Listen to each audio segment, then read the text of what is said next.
Hello everyone, welcome to Jharkhand live. Jharkhand live channel में आप सभी का स्वागत है।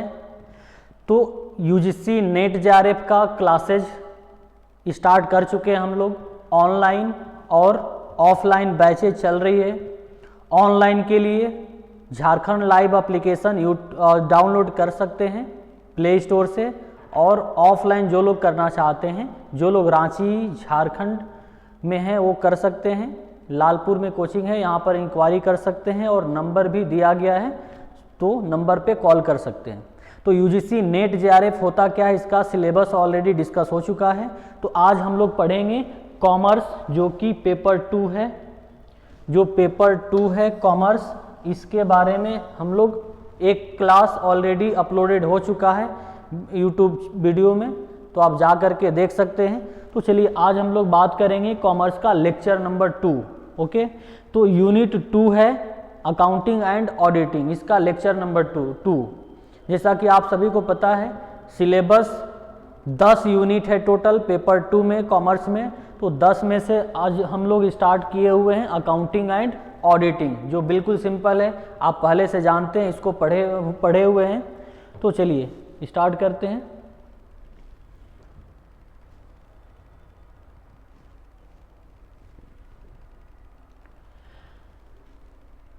अकाउंटिंग होता क्या है, ऑडिटिंग क्या होता है, इसके बारे में ऑलरेडी डिस्कशन हो चुका है।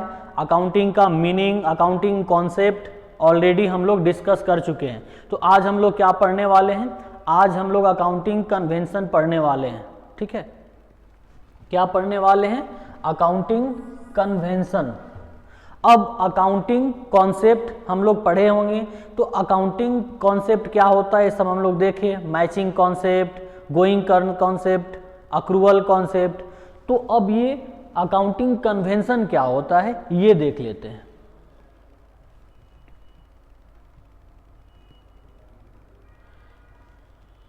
इसे देखिए, कन्वेंशन ऑफ कंजर्वेटिज्म। कंजर्वेटिज्म का कॉन्सेप्ट क्या बताता है, कंजर्वेटिज्म कन्वेंशन ये बताता है कि आप जब प्रॉफिट होने वाला है फ्यूचर में, अगर एक्सपेक्टेड प्रॉफिट है तो उसको आप अपने बुक्स ऑफ अकाउंट में रिकॉर्ड नहीं कीजिए। यानी अगर एक्सपेक्टेड है, पॉसिबिलिटी है कि शायद प्रॉफिट हो सकता है, उसको बुक्स ऑफ अकाउंट में रिकॉर्ड करने की ज़रूरत नहीं है। जबकि लॉस अगर दिख रहा है कि पॉसिबिलिटी है लॉस होने का, उसको बुक्स ऑफ अकाउंट में रिकॉर्ड कर देना चाहिए। इसी को क्या बोलते हैं, कंजर्वेटिज्म। जस्ट लाइक जैसे आप अपने लाइफ में भी करते हैं ना, कि अगर लगता है कि रिजल्ट की अगर बात करें तो लगता है कि चलो आने वाला है 80%, अगर इतना उम्मीद करके चलते हैं, लेकिन आ गया 90%, तो क्या होता है, अच्छा होता है ना। लेकिन 90% अगर एक्सपेक्ट किए हैं, अगर कम आ गया तो खराब लगता है। वैसे ही बिजनेस में भी जो प्रॉफिट होने का चांसेस है कि शायद प्रॉफिट हो सकता है, उस प्रॉफिट को क्या करेंगे, प्रॉफिट को रिकॉर्ड नहीं करना है। कौन सा प्रॉफिट, जो एक्सपेक्टेड प्रॉफिट है, जब तक रियलाइज ना हो जाए तब तक उसको रिकॉर्ड नहीं करना है। रियलाइज मतलब समझ रहे हैं ना, जब तक प्रॉफिट कंफर्म नहीं हो जाता है तब तक प्रॉफिट को रिकॉर्ड नहीं करते हैं। लेकिन लॉस को अगर डाउटफुल भी है कि शायद लॉस हो सकता है, पॉसिबिलिटी है कि शायद लॉस हो सकता है, जैसे लिटिगेशन हो गया, कोई केस मुकदमा हो गया, अगर आपको लग रहा है कि शायद केस हार सकते हैं, जिसको कंटीजेंट लायबिलिटीज भी बोलते हैं, तो उसको हम लोग क्या करते हैं, बुक्स ऑफ अकाउंट में रिकॉर्ड करते हैं। तो लॉस को क्या करना चाहिए, अगर पॉसिबिलिटी है लॉस होने का तो इसको रिकॉर्ड कर देना चाहिए, जबकि प्रॉफिट को रिकॉर्ड नहीं करना चाहिए। वही बताता है conservatism convention. According to this convention, financial statements are usually drawn up on a conservative basis while preparing accounts and statements।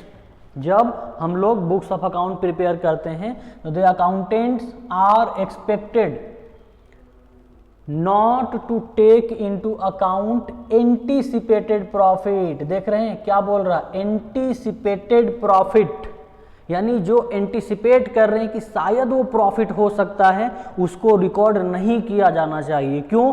क्योंकि अगर वो प्रॉफिट नहीं हुआ तो क्या होगा, बुक्स ऑफ अकाउंट पे उसका इम्पैक्ट पड़ेगा कि प्रॉफिट होने वाला था बट हुआ नहीं, तो खराब लगेगा ना। खराब लगेगा इन द सेंस कि बुक्स ऑफ अकाउंट में बैलेंस शीट बढ़ा हुआ दिखेगा कि बहुत ज़्यादा प्रॉफिट है, अननेसेसरी कंपनी का फिनेंशियल पोजीशन या फिनेंशियल परफॉर्मेंस दिखेगा कि बहुत अच्छा है, लेकिन रियलिटी में नहीं होगा। इसलिए प्रॉफिट एंटिसिपेटेड है तो इसको रिकॉर्ड नहीं करना चाहिए। But provide all possible anticipated losses. कुछ समझ में आया कि जैसे अगर एंटिसिपेटेड लॉसेस होने का पॉसिबिलिटी है तो उसको रिकॉर्ड कर देना चाहिए, एनी हाउ रिकॉर्ड होना चाहिए। आया समझ में? It is only on the basis of this convention the inventory is valued at cost और market price whichever is lower. ध्यान से समझिएगा जी, थ्योरी है तो थोड़ा सा आप लोगों को लग रहा होगा कि बोरिंग लग रहा है, लेकिन यकीन मानिए जो आप लोग 11th और 12th में पढ़े हैं, ग्रेजुएशन में पढ़े हैं, वो सिर्फ प्रैक्टिकल क्वेश्चन पढ़े हैं, लेकिन थ्योरेटिकल से ही आपके एग्जाम में ज़्यादा चांसेज है पूछने का। तो थ्योरेटिकल में क्या पूछ सकता है? थ्योरेटिकल में इसमें क्या सवाल बन सकता है? यहाँ से ये सवाल बन सकता है कि जो इन्वेंट्री है, इन्वेंट्री समझ रहे हैं ना, स्टॉक, तो स्टॉक को किस वैल्यू पर हम लोग बैलेंस शीट में दिखलाते हैं? कॉस्ट वैल्यू पर या मार्केट वैल्यू पर या which ever is lower value पे? तो जो लोअर रहेगा। और ये कौन सा कॉन्सेप्ट बताता है कि लोअर वैल्यू पर ही मेंटेन करना है? कौन सा बताता है? तो ये बताता है convention of conservatism. Conservatism concept ही लागू होता है यहाँ पर। आया बात समझ में? आगे बढ़ते हैं। Convention of consistency. Consistency word ही क्या बताता है? कंसिस्टेंसी वर्ड का मतलब हुआ लगातार, है ना, लगातार चलने वाला। तो कंसिस्टेंसी अकाउंटिंग में भी लागू होता है कि जो भी accounting fundamental accounting assumptions, accounting principle, accounting concept जो भी अप्लाई किए हैं ऑर्गेनाइजेशन में, जो एक साल एडॉप्ट कर लिए हैं, वही लंबे समय तक लगातार चलते रहेगा, वही पॉलिसी प्रोसीजर हर साल एडॉप्ट करेंगे। जैसे मान लीजिए कि अगर आपके पास मशीनरी है, उस मशीनरी पर डेप्रिसिएशन चार्ज करने का अगर आपने डिसाइड किया कि एसएलएम मेथड चार्ज करेंगे डेप्रिसिएशन, कंफ्यूज नहीं हो रहे हैं ना? एसएलएम मेथड और डब्ल्यूडीवी मेथड याद है ना सारा चीज़ें? तो एसएलएम मेथड अगर आपने डिसाइड किया है कि एसएलएम मेथड से चार्ज करेंगे डेप्रिसिएशन, एक बार जो एडॉप्ट कर लिए कि एसएलएम मेथड हम चार्ज करेंगे, अब अगले साल सडनली उसको चेंज नहीं करेंगे, है ना? उसी को एडॉप्ट करके अगले साल भी लगातार वही मेथड चलेगा, अगले साल भी वही, उसके अगले साल भी वही मेथड को एडॉप्ट करेंगे, एसएलएम मेथड से डेप्रिसिएशन चार्ज करेंगे हम लोग। समझ पा रहे हैं ना? या इन्वेंट्री का वैल्यूएशन के लिए भी जो लिफो और फिफो मेथड होता है, तो जो एक बार एडॉप्ट कर लिए वही अगले साल भी लगातार चलते रहेगा, वही अगले साल भी मेथड चलेगा। क्लियर समझ पा रहे हैं ना? यानी एक मेथड को, एक प्रिंसिपल को, एक पॉलिसी को जो एडॉप्ट कर लिए हैं, उसी पॉलिसी प्रोसीजर को हर साल कैरी फॉरवर्ड होगा, उसमें चेंजेज नहीं लाएंगे। अब आपका सवाल यहाँ पर ये हो सकता है कि सर अगर चेंजेज लाना हुआ तो नहीं कर सकते हैं क्या? तो चेंजेज कर सकते हैं, लेकिन चेंजेज करने पर आपको डिस्क्लोजर देना होगा, जो कि अगला वही है मटेरियल डिस्क्लोजर। यानी चेंजेज कब होता है? जब चेंजेज अगर लग रहा आपको कि चेंज करने से कंपनी के लिए अच्छा होगा, चेंज करना रिक्वायरमेंट है या लीगल रिक्वायरमेंट है, लॉ का रिक्वायरमेंट है, तब आप मेथड को, पॉलिसी को चेंज कर सकते हैं। अदरवाइज ऐसे चेंजेज नहीं होता है, जो एक बार एडॉप्ट कर लिए वहीं लगातार चलते रहता है, उसी को बोलते हैं कन्वेंशन ऑफ कंसिस्टेंसी। आया जी समझ में? नेक्स्ट,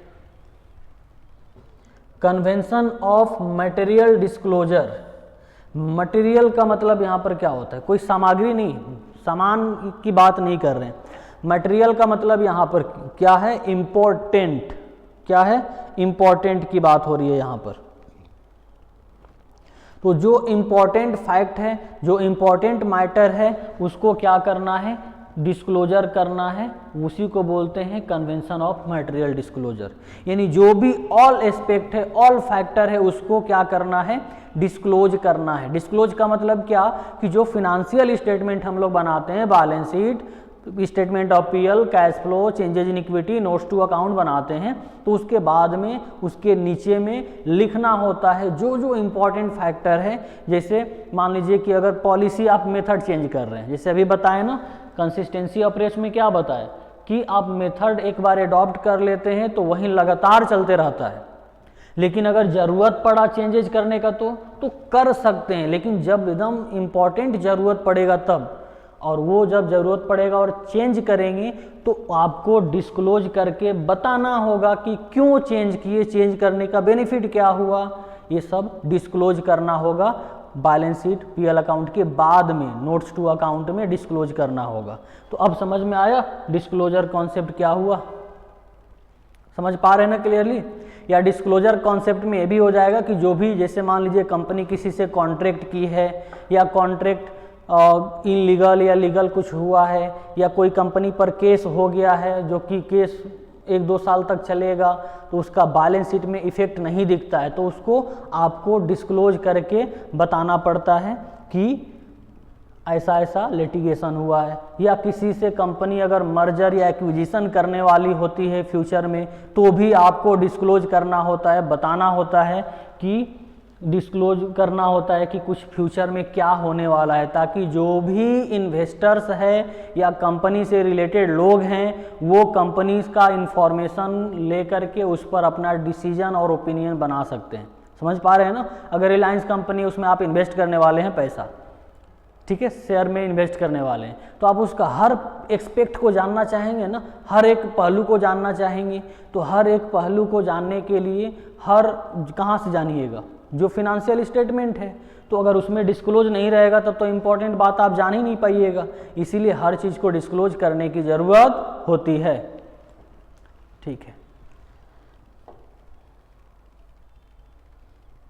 अब बात कर लेते हैं कि अकाउंटिंग कॉन्सेप्ट और अकाउंटिंग कन्वेंशन में क्या डिफरेंसेज है। अभी हम लोग इससे पहले पिछले लेक्चर में हम लोग ऑलरेडी डिस्कस कर चुके हैं, देख चुके हैं कि अकाउंटिंग कॉन्सेप्ट क्या होता है। याद है ना, accrual concept, going concern concept, matching concept, ये सब हम लोग देखे थे। अब ये कन्वेंशन भी अभी हम लोग देखे। कन्वेंशन में क्या था, मटेरियलिटी कॉन्सेप्ट था, है ना, तो कन्वेंशन भी देखे। तो ये दोनों में डिफरेंसेज क्या है, दोनों आखिर कंसेप्ट क्या है और कन्वेंशन क्या है, ये दोनों में डिफरेंसेज देख लेते हैं। तो मीनिंग क्या है कि accounting concepts refers to the rules of accounting. क्या बताता है ये रूल बताता है कि अकाउंटिंग कैसे करना है। Accounting concepts refers to the rule of accounting which are to be followed while recording business transaction and preparing final account। ये रूल बताता है क्या डेबिट करना है, क्या क्रेडिट करना है, किसको डेबिट किसको क्रेडिट, क्यों डेबिट क्यों क्रेडिट करना है, कितने अमाउंट से करना है, कब पीएल अकाउंट बनाना है, कब बैलेंस शीट बनाना है और कैसे प्रॉफिट कैलकुलेट करना है, उसके लिए रूल बताता है accounting concept. But accounting convention क्या बताता है, accounting convention implies the customs or practices that are widely accepted by the accounting bodies and are adopted by the firm to work as guide in the preparation of final account। ये guidance provide करता है, custom है ना, ये mandatory नहीं है, rule नहीं है, ये क्या है, ये आपके लिए कन्वेंशन है, ये कस्टम है, एक प्रैक्टिसेज है जो कि गाइडेंस प्रोवाइड करता है कि how to prepare and finalise final account. Next देखते हैं, व्हाट इज इट। और थ्योरेटिकल नोशन होता है इसमें क्या होता है, मेथड और प्रोसीजर होता है। मेथड बताया जाता है, गाइडलाइन बताया जाता है, प्रोसीजर बताया जाता है। ये सेट बाय अकाउंटिंग बॉडी, ये कौन सेट करता है, अकाउंटिंग बॉडी। अब बोलिएगा अकाउंटिंग बॉडी क्या होता है, जैसे इंडिया का आपका अपना है ना CA इंस्टीट्यूट ICAI, वैसे ही अमेरिका का है AICPA, वैसे अलग अलग कंट्री का बहुत सारा अकाउंटिंग बॉडी होता है, वो लोग इसको क्या करते हैं, एडॉप्ट करते हैं, सेट करते हैं कि क्या कंसेप्ट होना चाहिए, और ये टाइम टू टाइम चेंज भी हो सकता है, मेथड में और कॉन्सेप्ट में टाइम टू टाइम चेंजेस भी हो सकता है। लेकिन यहाँ पर क्या है, ये कॉमन अकाउंटिंग प्रैक्टिसेस है, कॉमन, ये हर जगह पूरी दुनिया में लागू होगा अकाउंटिंग कन्वेंशन।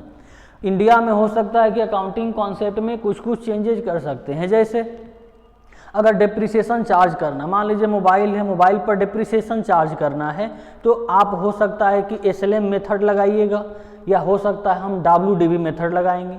इन्वेंट्री का वैल्यूएशन करना है तो हो सकता है कि आप लगाइएगा कौन सा मेथड, आप लगाइएगा LIFO मेथड, हम लगाएंगे FIFO मेथड। हो सकता है क्या? बिल्कुल हो सकता है। लेकिन जो कन्वेंशन है वो वाइडली एक्सेप्टेड है। अकाउंटिंग कॉन्सेप्ट से भी बड़ा कॉन्सेप्ट है अकाउंटिंग कन्वेंशंस का, जो कि वाइडली ग्लोबली एक्सेप्टेड है। नेक्स्ट है concerned with maintenance of account. ये सिर्फ अकाउंट को मेंटेनेंस के लिए काम आता है, ये प्रिपरेशन ऑफ फिनेंशियल स्टेटमेंट में भी काम आता है। जैसे अभी हम लोग देखे थे ना कि कंजर्वेटिज्म कॉन्सेप्ट, कंजर्वेटिज्म कॉन्सेप्ट क्या बताता है कि आपको प्रॉफिट होने वाला है, अगर एंटिसिपेटेड एक्सपेक्टेड है मत रिकॉर्ड कीजिए जब तक कंफर्म ना हो जाए, लेकिन अगर लॉस होने का थोड़ा सा भी प्रोबेबिलिटी है तो क्या कर लीजिए, रिकॉर्ड कर लीजिए। वो कॉन्सेप्ट में नहीं था, वो जर्नल एंट्री पास करने में नहीं था, थ्योरेटिकल में मेंटेनेंस ऑफ अकाउंट में उसका कोई रोल नहीं है। लेकिन अकाउंटिंग कन्वेंशन में क्या है, रोल है उसका, पूरा फाइनलाइज करने में अकाउंट को रोल है कन्वेंशन का। Business not possible, sorry biasness क्या है, इसमें बायसनेस जो है नॉट पॉसिबल लिखा है, इसमें क्या है, इसमें पॉसिबल है। तो ये कुछ कुछ डिफरेंसेस था जो कि अकाउंटिंग कॉन्सेप्ट और अकाउंटिंग कन्वेंशन में डिफरेंसेस है। अब देख लेते हैं difference between financial accounting, cost accounting और मैनेजमेंट अकाउंटिंग। पहले बात कर लेते हैं कि अकाउंटिंग का ब्रांचेज, टाइप्स ऑफ अकाउंटिंग भी बोल सकते हैं उसको, लेकिन जनरली टाइप्स ऑफ अकाउंट बोलने पर लोग समझ जाते हैं पर्सनल अकाउंट या रियल अकाउंट या नॉमिनल अकाउंट, है ना, 3 टाइप्स का अकाउंट होता है। उसकी बात हम यहाँ पर नहीं कर रहे हैं। क्या बात कर रहे हैं, यहाँ पर बात कर रहे हैं ब्रांच ऑफ अकाउंटिंग, कि अकाउंटिंग जो है उसको कितने पार्ट में डिवाइड किया गया है, कितने पार्ट में उसको बांटा गया है। क्योंकि अकाउंटिंग का जैसे जैसे बिजनेस ग्रोथ होते गया, जैसे जैसे बिजनेस डेवलप होते गया, अकाउंटिंग का रोल क्या हो गया, बढ़ते गया, अकाउंटिंग का रोल वाइड होते गया, बड़ा होते गया। तो इतना बड़ा होते गया कि जैसे मैन्युफैक्चरिंग ऑर्गेनाइजेशन है तो वहाँ पर कॉस्ट अकाउंटिंग का ज़रूरत पड़ेगा, जो डिसीजन मेकिंग करना है ऑर्गेनाइजेशन में उसके लिए आपको ज़रूरत पड़ेगा मैनेजमेंट अकाउंटिंग का। तो इतना वाइड टर्म हो गया अकाउंटिंग का कि एक साथ रख करके हम लोग नहीं पढ़ सकते हैं। जैसे अगर बात करें कि अगर आप नेट का तैयारी कर रहे हैं तो पेपर 1 पेपर 2 दोनों एक साथ एक बुक में थोड़ी रहेगा, अलग अलग है ना। या अगर एमकॉम का पढ़ाई कर रहे हैं अभी तो उसमें ऑल सब्जेक्ट एक साथ रहता है क्या, नहीं, अलग अलग अकाउंट का अलग रहेगा, HRM का अलग, फाइनेंशियल मैनेजमेंट का अलग, सबका अलग अलग बुक है। उससे क्या फ़ायदा होगा कि अलग होकर के स्पेसिफिक स्टडी कीजिएगा। वैसे ही अकाउंट का cost accounting, management accounting, financial accounting अगर एक साथ रहेगा स्टडी करना तो मुश्किल होगा, है ना, दिक्कतें आएगी। तो इसीलिए अकाउंटिंग का कई सारा ब्रांच बना दिया गया, अकाउंटिंग को कई सारे पार्ट में डिवाइड कर दिया गया, जिसमें कि मेन 3 ब्रांच क्या है, फिनेंशियल अकाउंटिंग, कॉस्ट अकाउंटिंग और मैनेजमेंट अकाउंटिंग है। इसके अलावा भी HR अकाउंटिंग भी है, रेस्पॉन्सिबिलिटी अकाउंटिंग, टैक्सेशन अकाउंटिंग, कई सारे टाइप्स का, इन्फ्लेशन अकाउंटिंग भी होता है। लेकिन ये 3 मेन ब्रांच है अकाउंटिंग का, फिनेंशियल अकाउंटिंग, कॉस्ट अकाउंटिंग और मैनेजमेंट अकाउंटिंग। यहाँ तक समझ में आया। अब ये तीनों में क्या डिफरेंसेज है ये एक बार देख लेते हैं। तो ऑब्जेक्टिव क्या है फिनेंशियल अकाउंटिंग का,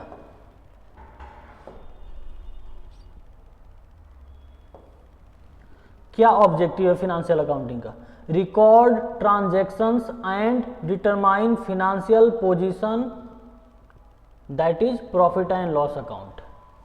यानी ये क्या बताता है, फिनेंशियल अकाउंटिंग का रोल क्या है, काम क्या है, कि वो जो भी एस्पेक्ट होगा, जो भी ट्रांजैक्शन होगा बिजनेस को, उसको रिकॉर्ड करेगा, क्लासिफाई समराइजिंग करेगा, और उसका trial balance, journal ledger, trial balance, final account, balance sheet prepare करके, और प्रॉफिट है लॉस कितना हुआ, कंपनी का पोजीशन कितना है, फिनेंशियल परफॉर्मेंस कितना है, ये बताएगा। कौन बताएगा ये? अगर ये जानना हुआ तो क्या क्या बनाना होगा हम लोगों को? फिनेंशियल अकाउंटिंग करना होगा। आया समझ में? कि जब भी अगर हम लोग को किसी भी बिजनेस का ट्रांजैक्शंस को रिकॉर्ड करना है, या उसका प्रॉफिट कितना हुआ, लॉस कितना हुआ, उसके पास एसेट और लायबिलिटीज कितना है, उस कंपनी का फिनेंशियल परफॉर्मेंस, फिनेंशियल पोजीशन जानना होगा, तो क्या बनाना पड़ेगा? बनाना पड़ेगा फिनेंशियल अकाउंटिंग। क्लियर है? जबकि कॉस्ट अकाउंटिंग में क्या होता है, इसमें असर्टेनमेंट करते हैं या एलोकेशन करते हैं, अकाउंट या अकुमुलेशन करते हैं, क्या चीज़ का? Accounting for cost. ध्यान दीजिएगा, इंपॉर्टेंट है। यहाँ पर कॉस्ट अकाउंटिंग में क्या करते हैं? कॉस्ट अकाउंटिंग में कॉस्ट का रिकॉर्डिंग करते हैं, सिर्फ कॉस्ट का। और ये जनरली किस ऑर्गेनाइजेशन से रिलेटेड होता है? जो मैन्युफैक्चरिंग ऑर्गेनाइजेशन होती है, जो सामान को प्रोडक्शन करके बना करके तब बेचती है, जिसका फैक्ट्री सेटअप है।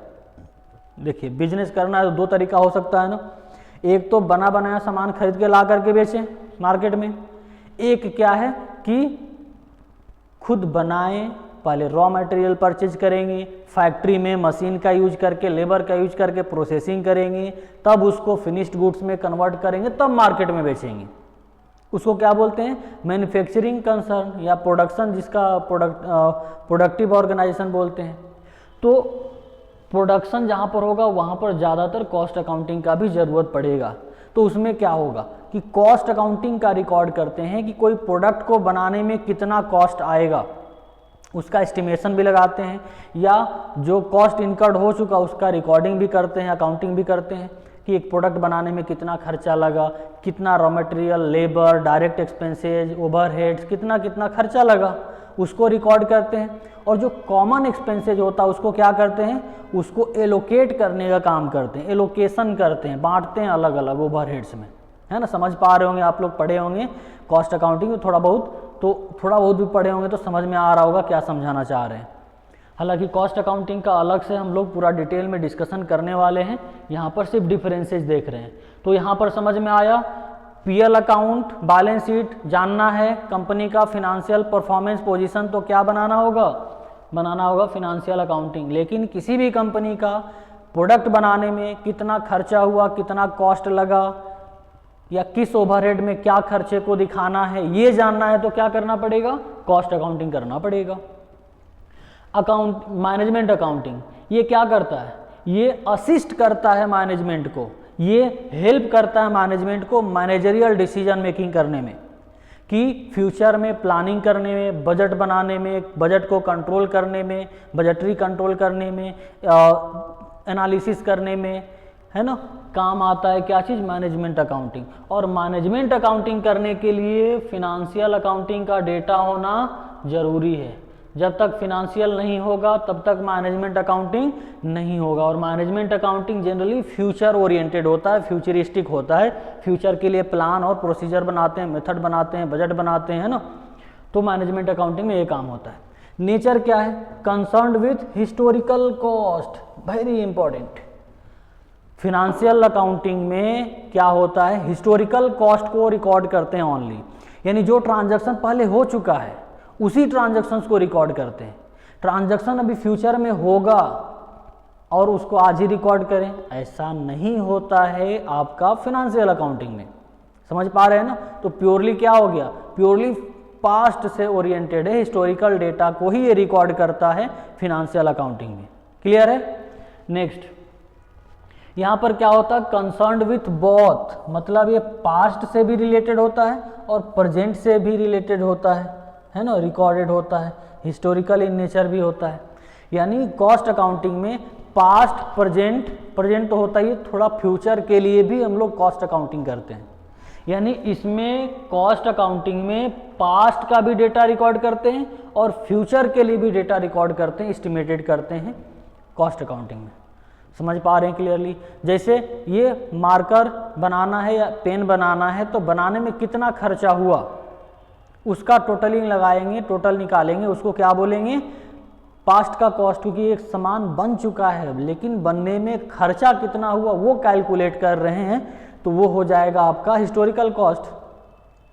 लेकिन अगर इसको फ्यूचर में अभी मान लीजिए ऑर्डर आया कि बनाना है 1000 पेन, कोई आपको ऑर्डर दे रहा है कि 1000 पेन बनाना है, बताइए कितने में बना दीजिएगा, तो आपको क्या करना पड़ेगा? कोटेशन प्राइस निकालना पड़ेगा। जैसे मान लीजिए आप कॉन्ट्रैक्टर हैं, कोई बिल्डिंग बनाने के लिए आपको कॉन्ट्रैक्ट दे रहा है, तो आप बिल्डिंग कैसे बनाइएगा? पहले बताना पड़ेगा ना उसको कि इतने खर्चे में आपका बिल्डिंग बना देंगे। जब तक कॉन्ट्रैक्ट देखते हैं ना कैसे लिया जाता है, खर्चा होने से पहले ही कॉन्ट्रैक्टर बताता है कि आपका इतने में हम बना देंगे, प्रॉफिट अपना जोड़ करके, तो उसी को बोलते हैं एस्टिमेटेड कॉस्ट या फ्यूचर का कॉस्ट भी रिकॉर्ड करना। तो वो किस में होता है? कॉस्ट अकाउंटिंग में होता है। लेकिन ये क्या होता है? Deals with projection of data, that is ये फ्यूचरिस्टिक नेचर होता है, ये फ्यूचर के लिए बनाया जाता है। मैनेजमेंट अकाउंटिंग क्या होता है? फ्यूचर के लिए बनाया जाता है। जैसे बजट बनाना, प्लानिंग बनाना, है ना। बजट क्या होता है? बजट हमेशा फ्यूचरिस्टिक होता है, हमेशा फ्यूचर के लिए बनाया जाता है। कि जैसे आप सुने होंगे ना, बजट हर साल बनाया जाता है गवर्नमेंट के द्वारा भी, या आप भी बजट बनाते हैं तो क्या करते हैं कि अगले महीना कहाँ से पैसा आने वाला है, कहाँ पैसा खर्च होने वाला है, कितना पैसा आएगा, कितना यूज होगा, कहाँ से आएगा, कहाँ जाएगा, ये सब क्या है? बजट है। फ्यूचर का प्लान करना क्या है? बजट है। कुछ भी आप फ्यूचर का प्लान कर रहे हो क्या है? बजट है। तो बजट ही बनाया जाता है मैनेजरियल अकाउंटिंग में, मैनेजमेंट अकाउंटिंग में। तो ये हमेशा क्या होता है? फ्यूचरिस्टिक होता है। प्लान भी बनाते हैं, प्लान भी क्या होता है? हमेशा फ्यूचर ओरिएंटेड होता है।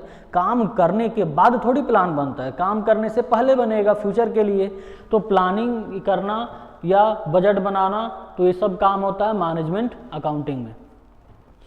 फिर एक प्रिंसिपल फॉलोड, इसमें कंसर्न किससे होता है? गैप से, है ना। Gap, general accepted accounting principle, जो हम लोग देखे थे ना अभी, हम लोग देखे थे ना कि अकाउंटिंग कन्वेंशन होता है, अकाउंटिंग कॉन्सेप्ट होता है, फंडामेंटल अकाउंटिंग एजम्पशंस होता है। तो ये सब क्या है? ये सब आपका गैप का ही हिस्सा है। यानी कुछ प्रिंसिपल दिया गया है, कुछ गाइडलाइन दिया गया है, कुछ मेथड दिया गया है, कुछ अकाउंटिंग कन्वेंशन दिया गया है अकाउंटिंग बनाने के लिए, फिनेंशियल अकाउंटिंग बनाने के लिए। जैसे जर्नल एंट्री पास करना है तो वहीं आपका गोल्डन रूल है, गोल्डन रूल के थ्रू बनाना होगा। लेजर बनाना है तो उसका भी रूल है, कौन सा डेबिट होगा, क्रेडिट होगा। जब फाइनल अकाउंट बनाते हैं उसका भी रूल है ना। तो उसको बोलते हैं गैप। फिर है certain principle followed for recording cost, इसमें भी सर्टेन प्रिंसिपल फॉलो किया जाता है, लेकिन अकाउंट वाला नहीं। इसमें कॉस्ट के लिए अलग से स्पेसिफिक प्रिंसिपल बताया गया है, कॉस्ट अकाउंटिंग से रिलेटेड, कि कॉस्ट को कैसे रिकॉर्ड करना है, कैसे सिस्टमेटिक वे में रिकॉर्ड करना है, कैसे कॉस्ट को एलोकेट करना है, बांटना है। बांटना मतलब कि जैसे मान लीजिए 2-3 फैक्ट्री है आपका, तो 2-3 फैक्ट्री में जो कॉमन खर्चा हुआ, तो कॉमन खर्चे को कैसे कैसे कहाँ पे बांटेंगे, कौन सा प्रोसेस में बांटेंगे, तो उसको बोलते हैं allocation, apportionment of cost. Cost को कंट्रोल करना, कॉस्ट को रिकॉर्ड करना, एलोकेशन करने का काम होता है कॉस्ट अकाउंटिंग में। यहाँ पर no set principles are followed in it, कोई पहले से कोई गाइडलाइन नहीं है, कोई मेजर प्रिंसिपल नहीं दिया गया है। ये सब्जेक्टिव नहीं बल्कि ऑब्जेक्टिव होता है, सॉरी ऑब्जेक्टिव नहीं सब्जेक्टिव होता है। सब्जेक्टिव का मतलब क्या? हम डेटा को एनालिसिस कर रहे हैं, हो सकता है कि कुछ अलग तरीके से रिकॉर्ड कर रहे होंगे, हम अलग बजट बना रहे होंगे, आप हो सकता है अलग बजट बना रहे होंगे। हर कंपनियां अपना अपना अपना अपना अलग तरीके से बजट बना रही है। जब सब कुछ एक जैसा होता तो तब तो हर कंपनी का प्रॉफिट सेम होता, लेकिन ऐसा तो नहीं है। तो अलग अलग इसमें पॉसिबल है, सब्जेक्टिव नेचर का होता है, अलग अलग वैरी कर सकता है, कोई मेजर रूल प्रिंसिपल यहाँ पर सेट नहीं है। फिर है डेटा यूज्ड, इसमें qualitative aspect are not recorded. इसमें अकाउंटिंग में जो है ओनली क्या देखा जाता है? क्वांटिटी देखा जाता है, क्वांटिटेटिव डेटा पर ज़्यादा फोकस किया जाता है। ऐसा नहीं कि क्वालिटी पे नहीं फोकस किया जाता है, लेकिन क्वांटिटेटिव डेटा पर ज़्यादा फोकस किया जाता है। क्वांटिटेटिव डेटा का मतलब क्या हुआ कि जैसे गुड्स सोल्ड इन कैश क्या होगा, ₹1 लाख। तो हर चीज़ मेजर किया जाएगा यूनिट में, नंबर में, अमाउंट में, हर चीज़ में क्या होगा, क्वांटिटी आएगा, नंबर आएगा। क्वालिटेटिव एस्पेक्ट उतना ज़्यादा नहीं देखा जाता है। और यहाँ पर क्या होगा, only quantitative aspect is recorded. इसमें क्या होगा, इसमें भी क्वांटिटेटिव रिकॉर्ड किया जाता है, दोनों में क्वांटिटेटिव ही देखा जाता है ज़्यादातर। हालांकि अकाउंटिंग में क्वालिटेटिव भी होता है थोड़ा बहुत, लेकिन ज़्यादा एस्पेक्ट किसका होता है, क्वांटिटेटिव का होता है। और कॉस्ट अकाउंटिंग में तो पूरा क्वांटिटेटिव ही है कि ये बनाने में कितना खर्चा लगा, इतना लगा, रिकॉर्ड करो, कैसे रिकॉर्ड करना है, इसका मटेरियल खरीदने में कैसे कंट्रोल करें, लेबर को कंट्रोल करके कैसे करें, ये सब कॉस्ट अकाउंटिंग में होता है। मैनेजमेंट अकाउंटिंग में क्या होता है, इसमें क्वांटिटेटिव और क्वालिटेटिव दोनों कवर किया जाता है इक्वल प्रोपोर्शन में। आया समझ में, क्वालिटेटिव और क्वांटिटी मैनेजमेंट में, क्वांटिटेटिव कॉस्ट में। इसमें फिनेंशियल में भी क्वांटिटी ही किया जाता है, लेकिन क्वालिटी भी थोड़ा बहुत होता है, यानी 70-30 का रेशियो मान के चल सकते हैं। तो ये था डिफरेंसेज बिटवीन कॉस्ट मैनेजमेंट और फिनेंशियल अकाउंट में। अकाउंटिंग कॉन्सेप्ट का यहाँ पर ऑलरेडी डिस्कस कर चुके हैं, यहाँ पर डायग्राम बना हुआ है, ये PDF आपको मिल जाएगा, PDF आपको मिल जाएगा। और क्लासेज चल रही है ऑनलाइन ऑफलाइन। तो ऑनलाइन के लिए आप लोग झारखंड लाइव एप्लीकेशन डाउनलोड कर सकते हैं और दिए गए नंबर पे कांटेक्ट कर सकते हैं, डिस्क्रिप्शन में नंबर दिया होगा, या अपने चैनल पे जाइएगा झारखंड लाइव पे यूट्यूब पे, तो भी नंबर दिया हुआ है, कांटेक्ट कर सकते हैं। तो आज के लिए बस इतना ही रखते हैं। Thank you so much.